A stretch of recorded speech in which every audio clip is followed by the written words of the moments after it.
Hi, this is George Rollin, grollin.com. Over the last couple of weeks, I've sold about 12 of these pro-level solistas. Now, I want to be honest with you. If you buy one of these pro models, it's actually going to say Hunter here on the bell. And we're going through a period of time where the company was out of stock with the plane, and they could put Solista on it. But it's still the same horn. This horn comes from New York, from Hunter. It's their top-of-the-line horn. It has a solid silver lead pipe right through here, Monel valves, gold tops, gold bottoms, and you can see that the scroll work is very, very nice. Goes all the way up and then around the bend on the pipe here. It has hexagon type Schilke tops, top caps, and bottom caps. Now, I have just tweaked this. It took me about 45 minutes because even though I only did 5 or 6 little minute adjustments, probably amounting to perhaps 6 to 10 thousandths of an inch inside some of the slides, and then going through it to make sure that all the solder joints are really solid and it's put together well. So that's the backstory on it. The horn is priced well below $1,000, and I thought what I would do today, even though I've shown this horn several times, is just, I have a box of mouthpieces down here, and I'm just going to reach in and pull out different mouthpieces to let you hear, and probably I'll pull out something that's close to what you play so you can get an idea of how it really works. I'm going to start off with my G. Rollin number 2, and we'll go from there, which is obviously a lead mouthpiece.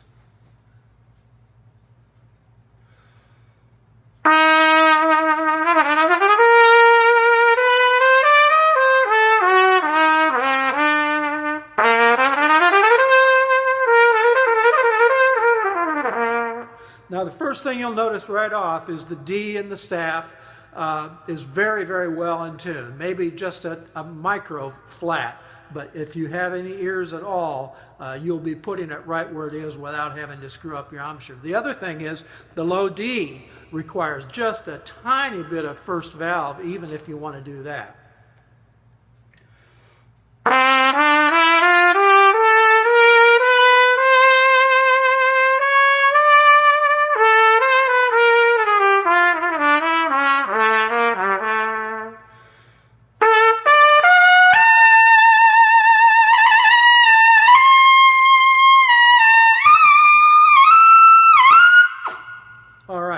So there is the sound of the G. Rollin 2 going up there.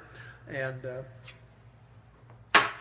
forgive me if I missed some notes because I'm just coming back after fairly... Okay, this is a 10.5 C. It happens to be a New York Bach, though. And this is in pristine condition. It's never been plated. It's just like new. So if you have an old 10.5 C New York,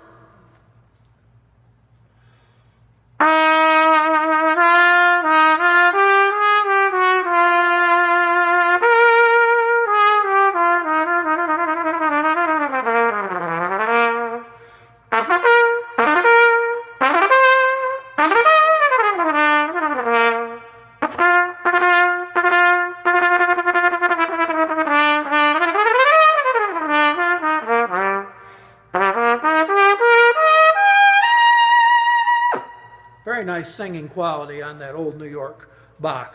Let's see what else I've got here now. Okay, this is going to be interesting. I pulled out a Bach 6 BM. All right.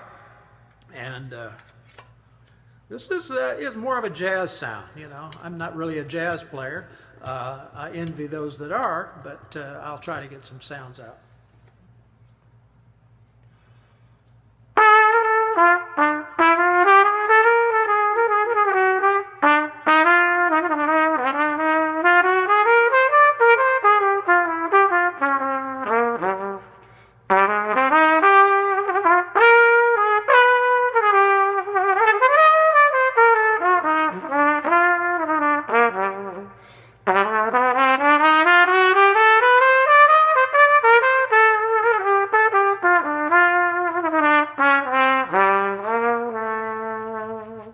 So it's a chameleon. It lets you put what sound you want into it. Now let's see what I'll get next, and I hope it's something I can play. Oh, okay. This is the G. Rollin number 4, which is my biggest mouthpiece. The rim is the same as on all the others, but the cup depth is pretty deep. I would say this is a middle of the road, kind of a crossover mouthpiece.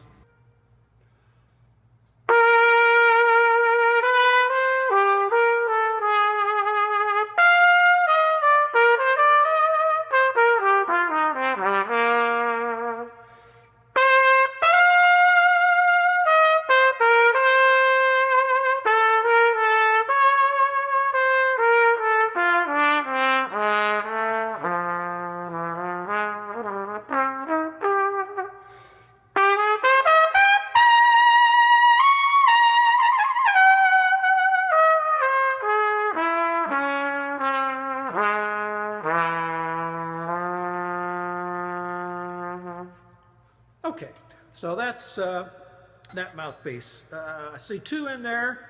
Oh, this will be fun. This is a Monette 6.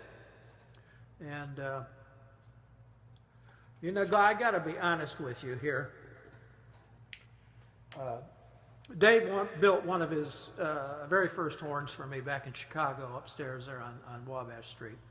And we became pretty good friends. And I helped him sell a few Monettes around, and mine was just beautiful.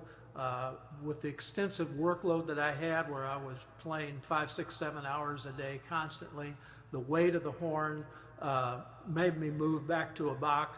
But I love my Monette. And from time to time, Dave will just send me a new mouthpiece and say, "Hey, Rollin, see what you think about this." And that's when this came. And first of all, it's silver plated.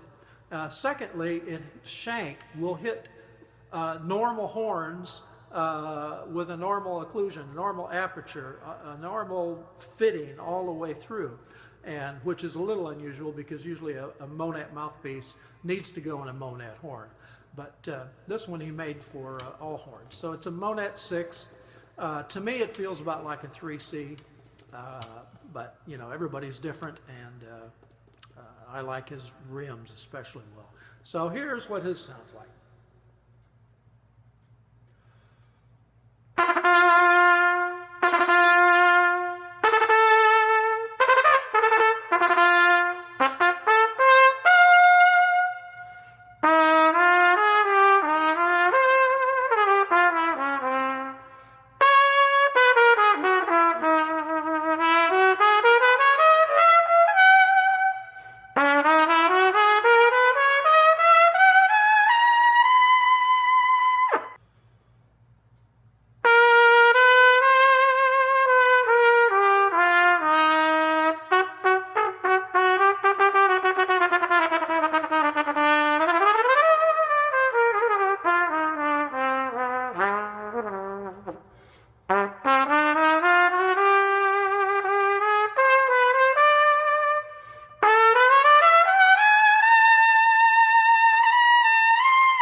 So on this horn, it sounds a little bit jazzy. It's got kind of a dark velvety sound, and it's easy to get around on and to get a smooth sound on. You don't have to do a lot of gymnastics in order to, you know, mold the sound. It just kind of comes out.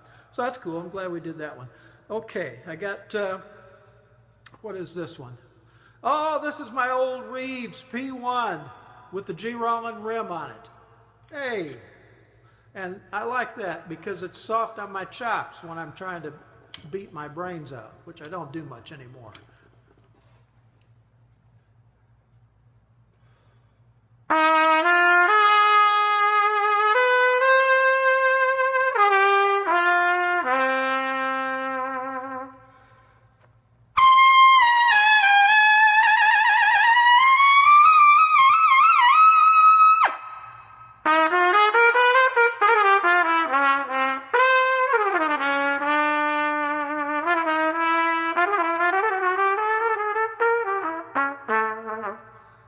that's a nice old strong, kind of a Hollywood type lead sound from the old days. Yeah, there's not. That's all I got. So I just highly recommend this horn for players that, you know, to be honest, in this economy, it's hard to pay $2,000 or $3,000 for a horn, and when you get it, it may play great, or it may play a little bit off, or it may change over time. And the beauty of buying a horn from me always is the fact that I will fit the horn to you. If you tell me you play such and such a mouthpiece, I've probably got 400 mouthpieces here, and I'll be able to come close to it when I tweak it. And I'll be able to give you the sound you want. If you want a lead sound, a jazz sound, a classical sound, you know, a hip-hop sound, if you want to be able to staccato tongue, I can put that edge in there for you. On the other hand, if you like it dark and warm, I can do that for you. And all those things are possible, plus the fact that I go through the horn, and if there are any little anomalies in there, which there usually are, even in the best of horns, I will fix them up for you. And this horn here has just worked out really, really well for a lot of players. And the other thing is after I tweak it and send it to you, you got a few months. And if you say, well, you know, I think my such and such needs a little more or a little less of that, all you do is send it back. All you have to do is pay for the shipping, and I will tweak the horn again for a second time. So that's a pretty tough deal to pass up. Remember, this lot of horns now, probably for the next 6 months, is going to say Hunter on it, and I apologize, but it is a Solista, and you know, it is what it is. I could be real angry with the company, but they have treated me very, very well, because I only sell 3 or 4 of their horns, and they've got, you know, 50 horns that I could be selling. But I chose the ones that were the top players and made out of the best materials. You know, sterling silver, you can't get much better than that. All right, so I've taken 13 minutes and 30 seconds to say all this, and if you've lasted this far, hopefully you fast-forwarded through the mouthpieces you didn't like. Have a great day. George Rollin, grollin.com, grollin@grollin.com, 678-773-4625. And don't you like my hair much better since I got it cut off and I got my beard trimmed? You know, I was in kind of a funk there for a little while, but I'm anxious to get up to my daughter's house in Athens and set up a new shop up there and be close to all the great trumpet players. All right, have a great day.